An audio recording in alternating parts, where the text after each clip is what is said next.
반갑습니다. 송주준입니다. 제가 일전의 영상에서 그런 말씀을 드린 적이 있습니다. 요즘 들어가지고 참 많이 드는 생각 중에 한 가지가 대한민국 국민들의 기본적인 정서 자체가 종의 멍에를 뒤집어 쓰고 있는 거 아닌가 그런 생각이 든다고 말씀을 드렸습니다. 제가 느끼는 현재 지금 대한민국 국민들 같은 경우는 어느 정도의 자유가 주어지게 되면은 분노를 느끼지만 완벽하게 자유를 말살시키면은 분노를 느끼지 못하는 상태에 있습니다. 마치 자유로운 인간에게 우리가 어느 정도의 자유를 빼앗게 된다면은 분노를 느끼게 되지만 완전히 자유를 박탈시켜가지고 종의 상태로 만들게 되면은 이것이 마치 자신의 운명이라고 생각하면서 받아들이는 존재처럼 현재 지금 대한민국 국민들이 종의 멍에를 뒤집어 쓰고 있다는 것이죠. 제가 이런 생각을 할 수밖에 없는 이유가 있습니다. 조금만 우리가 상식적으로 생각해 본다면 현재 지금 벌어지고 있는 모든 사태들이 말이 되지가 않아요. 정경심 교수 같은 경우는 결국에 구속되지 않았습니까? 4년형이 선고가 됐습니다. 정경심 교수가 지금 저질렀다라고 하는 범죄 혐의가 기본적으로 뭡니까?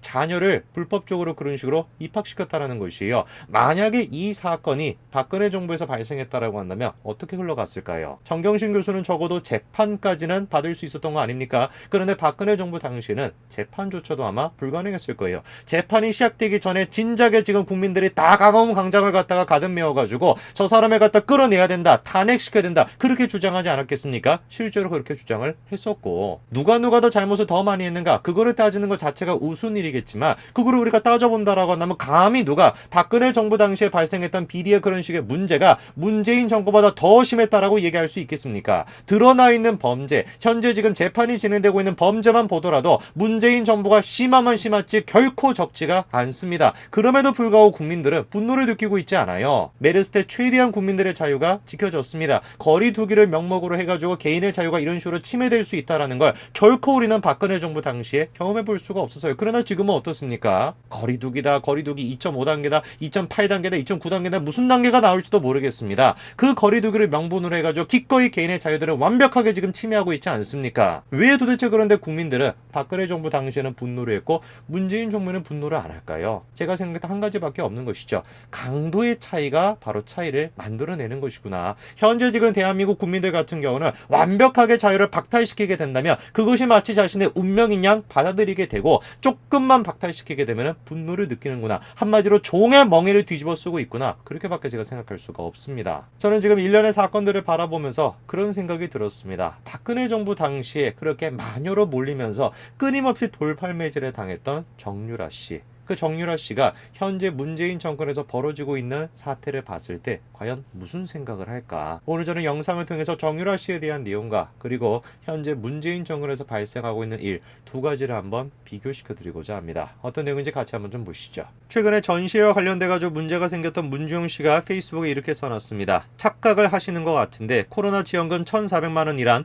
작가에게 수익으로 주는 돈이 아니라 작가가 전시 작품 제작에 사용하는 돈이다. 문화재단이 관리하고 있는 돈이다. 문주용 씨가 지금 저 얘기가 문제가 없다라고 생각한다면 정유라 씨는 도대체 뭐가 문제였던 것일까요? 삼성이 지원했다라고 하는 말, 그 말이 정유라 씨 개인의 것이었나요? 공식적인 절차를 통해서 협회를 통해 가지고 관리를 받았던 그런 말이었습니다. 개인의 소유가 아니었습니다. 그리고 또 이렇게 얘기합니다. 이번 지원금은 그러한 취지로 처음부터 사용규칙을 정하고 계획을 상세하게 제시받아 적절한지를 심사하여 저를 선정한 것입니다. 즉 제대로 쓸 수 있는 사람을 고른 것이다. 제대로 쓸 수 있는 사람을 골라가지고 자기가 선택된 것이다. 이게 문주용 씨의 입장입니다. 한 명은 승마를 통해서 국제 무대에서 메달을 땄었고 문주용 씨 같은 경우는 국제 무대에서 무슨 인정을 받았었습니까? 무슨 근거를 가지고 자기가 그런 식으로 지원금을 받기에 적절한 사람이다 라고 저렇게 얘기할 수 있는 것일까요? 정유라 씨처럼 국제 무대에서 상이라도 탔다라고 한다면 메달이라도 땄다라고 한다면 제가 얘기를 안 하겠습니다. 제가 봤을 때는 지금 문주용 씨와 관련돼 가지고 뭔가 그럴싸한 상도 지금 제대로 탄 적이 없으신 분 같은데 뭐를 근거로 해가지고 자기가 저렇게 떳떳하게 나는 지원금 받아도 될 만한 사람이다, 그런 실력 있는 사람이다 이렇게 얘기하시는지 모르겠어요. 자, 지금까지 제가 문주용 씨와 정유라 씨의 경우를 비교를 쭉 해드렸습니다. 상식적으로 우리가 생각한다라고 한다면 질문이 좀 생기죠. 정유라 씨는 도대체 뭘 그렇게 잘못했던 것일까? 왜 도대체 우리는 정유라 씨에 대해 가지고 말을 지원을 받았다라고 하는 사실에 저런 식으로 분노했는데 현재 지금 문주용 씨가 코로나 시국에 코로나 지원금을 받은 거에 대해서는 문제를 제기하지 않을까? 뭔가 좀 이상하지 않습니까? 어떤 분들은 그렇게 얘기하실 수도 있습니다. 야, 무슨 소리를 하는 것이냐? 정유라가 그런 식으로 말을 지원받을 수 있었던 기본적인 이유는 박근혜 전 대통령의 청탁이 있었기 때문에 가능했던 거 아니냐. 저는 오히려 되묻고 싶습니다. 그 근거가 무엇입니까? 뭐를 근거로 해가지고 박근혜 전 대통령이 이재용 부회장한테 청탁을 해서 말을 지원했다라고 생각을 하십니까? 이유는 잘 모르시겠죠, 그렇죠? 뭔가 언론이 당시에 그렇게 얘기하니까 그런가 보다라고 생각을 하시겠죠. 그래서 제가 실체를 말씀을 드리겠습니다. 당시에 논란이 됐던 얘기가 이겁니다. 박근혜 전 대통령을 최순실이 이용을 해가지고 삼성전자 이재용 부회장에게 삼성이 승마협회를 맡아 정유라 등 승마인들을 지원하라라고 압박을 했다라는 것입니다. 그리고 그거를 통해 가지고 박근혜 전 대통령이 삼성전자 이재용 부회장의 합병에 대해 가지고 도움을 줬다라고 하는 게 기본적인 청탁의 내용이죠. 말을 지원해주는 대신에 박근혜 정부로부터 합병을 하는데 도움을 받았다라고 하는 것이 바로 이재용 부회장과 박근혜 전 대통령 사이의 청탁의 기본적인 골자입니다. 여기서 질문, 이거를 뒷받침할 수 있는 근거는 과연 무엇이었을까요? 청탁이라고 한다면 줬다라고 하는 기록이 명확해야 되고 받았다라고 하는 게 명확해야 되는 거 아닙니까? 놀랍게도 근데 당시에 증거로 쓰였던 것은 바로 이겁니다. 바로 안종범 씨의 수첩입니다. 이게 지금 여러분 믿겨지십니까? 안종범 씨의 수첩에 승마 이런 식의 얘기가 적혀 있었기 때문에 이게 청탁을 한 근거다라는 것이 도대체 이게 말이 됩니까? 오늘 제가 예를 들어가지고 재준이의 일기, 아니 재준이의 수첩을 만들어가지고 문재인 100만원, 추미애 200만원 이런 식으로 제가 적어놨다라 그래가지고 그게 증거가 돼가지고 문재인 대통령과 추미애 장관을 쫓아낼 수가 있겠습니까? 당연히 말이 안 되는 것이죠. 실제로 그래서 재판부가 뭐라고 했습니까? 안종범 수첩으로는 청탁을 입증을 못한다라고 판결을 내렸죠. 수첩 안에 재단, 승마, 빙상 이런 내용이 적혀 있는데 수첩이 간접 증거로 사용될 경우에 우회적으로 진실성을 증명하는 것이 된다라고 하면서 수첩을 증거로 인정하지 않았습니다. 다시 한번 제가 질문해 볼까요? 왜 그러면 도대체 우리가 문준용 씨한테는 분노를 느끼지 않고 정유라 씨한테는 분노를 느껴야 되는 것일까요? 사실상 지금 실력으로 따지나 공식적인 어떤 업적으로 따지나 정당한 지원을 받은 거는 정유라 씨 쪽 아닙니까? 문준용 씨가 아니라 국제 무대에서 도대체 문준용 씨가 어떤 업적을 달성했고 어떤 시상을 한 적이 있습니까?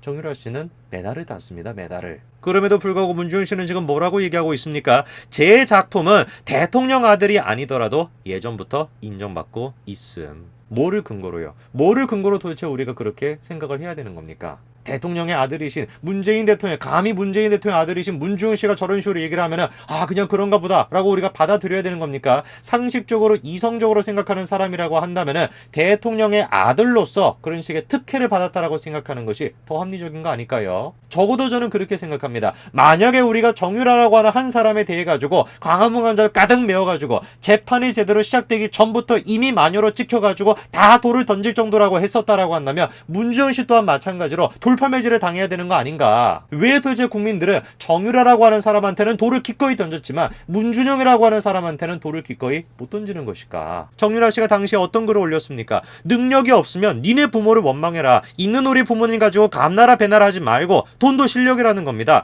불만이면 종목을 갈아타야지. 남의 욕하기 바쁘니 아무리 다른 거 한들 어디 성공할 수가 있겠냐? 정유라 씨는 저런 이야기를 할 수가 있어요. 왜? 실력이 있었기 때문에. 아무리 좋은 말을 갖다 놓는다라 그래가지고 실력이 없으면 무슨 소용이 있겠습니까? 불법적인 청탁을 통해 가지고 말을 지원했다라고 한다면 문제가 될 수가 있겠어요. 그러나 불법적인 청탁이 아니었다라는 거 아닙니까? 실력이 있었기 때문에 메달을 딸 정도의 실력이 있었기 때문에 정정당당하게 말을 지금 받은 거예요. 정유라 씨가 문제가 없다라고 한다면 문준용 씨 또한 마찬가지로 문제가 없어야 되는 것이고 정유라 씨가 문제가 있다라고 한다면 문준용 씨 또한 마찬가지로 문제가 있어야 됩니다. 아니 더 심한 문제가 있어야 되는 것입니다. 그런데 정유라 씨 당시에 저 말이 공개되고 난 뒤에 어떻게 됐습니까? 모든 국민이 다 들고 일어나가지고 정유라를 또 마녀로 몰았습니다. 결국에 그래서 정유라 씨는 해당 발언에 대해 가지고 사과를 했었죠. 저는 도대체 아직도 이해를 못하겠습니다. 정유라 씨의 저 말이 뭐가 잘못된 것인가? 부모가 열심히 일을 해가지고 돈을 벌어가지고 자식을 위해 가지고 돈을 쓴다라는 거, 그 돈을 쓸 수 있다라는 것도 실력이라고 하는 얘기가 뭐가 잘못됐다라는 것인지 모르겠습니다. 코로나와 같이 지금 힘든 시기 속에서 수많은 지금 예술가들과 수많은 지금 자영업자들이 힘든 시기를 보내고 있는 이 상황 속에서 대통령의 아들이라고 하는 사람이 코로나 지원금까지 받아가지고 이 시국에 전시회를 여는 모습에 대해서는 분노를 느끼지 않은 국민들이 왜 도대체 정유라 씨한테는 분노를 느꼈던 것일까요? 정말로 저는 궁금합니다. 왜 도대체 우리는 그렇게 정유라 씨한테 분노를 느꼈을까? 현재 지금 이제 일반인이 된 정유라 씨가 문재인 정권에서 발생하는 모든 문제들을 보고 있을 때 과연 정유라 씨는 뭐라고 생각할까? 감히 제가 정유라 씨의 그 감정을 대신 느낄 수는 없겠습니다만, 만약에 제가 정유라 씨였다라고 한다면 정말 답답해가지고 분통이 터졌을 것 같습니다. 왜 나한테 그렇게 뭐라고 했냐? 저 사람들이 지금 훨씬 더 심각하고 훨씬 더 현실적인 문제를 저지르고 있는데 왜 이 사람들한테는 분노를 느끼지 않냐? 왜 나는 전국적인 마녀가 되어야만 했었던 것이냐? 그 답답함을 제가 감히 느낄 수는 없지만 참으로 정유라 씨의 마음이 분통이 터질 것 같습니다. 오늘까지 말씀드리겠습니다. 감사합니다.